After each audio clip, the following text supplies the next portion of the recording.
ರಮೇಶ್ ಅಣ್ಣ, ನಮ್ಮ ಅಣ್ಣನೇನಾದ್ರೂ ನೋಡಿದ್ರ? ಈಗಷ್ಟೇ ಮುಂದೆ ಮೇನ್ ದಾರಿಲಿ ಹೋಗ್ತಿದ್ದ ಕಣವ. ಹೌದಾ? ಹೌದು ಕಣವ.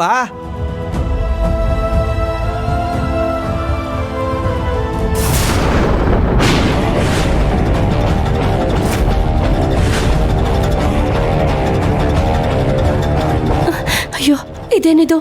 ಇಲ್ಲಿ ರಕ್ತ ಆಗಿದ್ಯಲ್ಲ. ಅವ್ರು ಹೇಳಿದ್ದು ಅಣ್ಣ ಇದೇ ರಸ್ತೆಯಲ್ಲಿ ಹೋದ ಅಂತ. ಅಂದ್ರೆ ಅಣ್ಣ ಇಲ್ಲ, ನಮ್ಮ ಅಣ್ಣಂಗೇನೂ ಆಗಿರಲ್ಲ.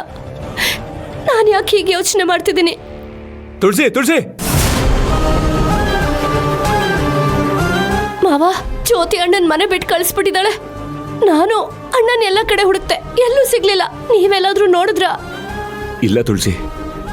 ಈಗ ಇಲ್ಲೊಬ್ರು ಅಣ್ಣನ ಇದೇ ರಸ್ತೆಲಿ ನೋಡ್ದೆ ಅಂತ ಹೇಳಿದ್ರು. ಹುಡುಕ್ತೆ, ಅಣ್ಣ ಎಲ್ಲೂ ಕಾಣ್ತಿಲ್ಲ. ಆದ್ರೆ ಅಲ್ಲಿ ನೋಡಿದ್ರೆ ರಕ್ತದ ಕಲೆ ಬಿದ್ದಿದೆ. ನನ್ಗೆ ಯಾಕೋ ಭಯ ಆಗ್ತಿದೆ ಮಾವ.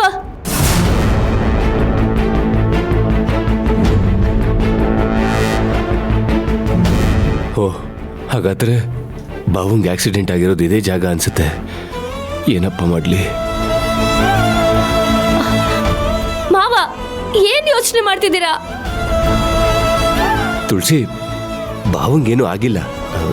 ನೋಡು, ನಾನು ಹೇಳಕ್ ಬಂದ ವಿಷಯನೇ ಮರ್ತೋದೆ. ಅದು ದ್ರೋಣ ಅವ್ರು ನನಗೆ ಫೋನ್ ಮಾಡಿದ್ರು. ಅವ್ರಿಗೆ ನಿಮ್ಮ ಅಣ್ಣ ಇರೋ ಜಾಗ ಗೊತ್ತಂತೆ.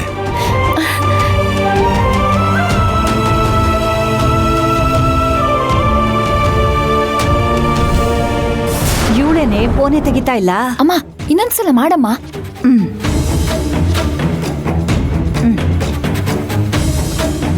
ಅದಕ್ಕೆ ನಿನ್ನ ಕರ್ಕೊಂಡ್ ಬಾ ಅಂತ ಹೇಳಿದ್ರು. ಅದಕ್ಕೆ ನಿನ್ನ ಹುಡ್ಕೊಂಡ್ ಬಂದೆ. ಹೌದಾ? ಸರಿ, ನಡೀರಿ ಹೋಗೋಣ.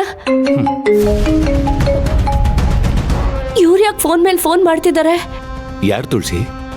ಸರ್ವಮಂಗಳಮ್ಮ.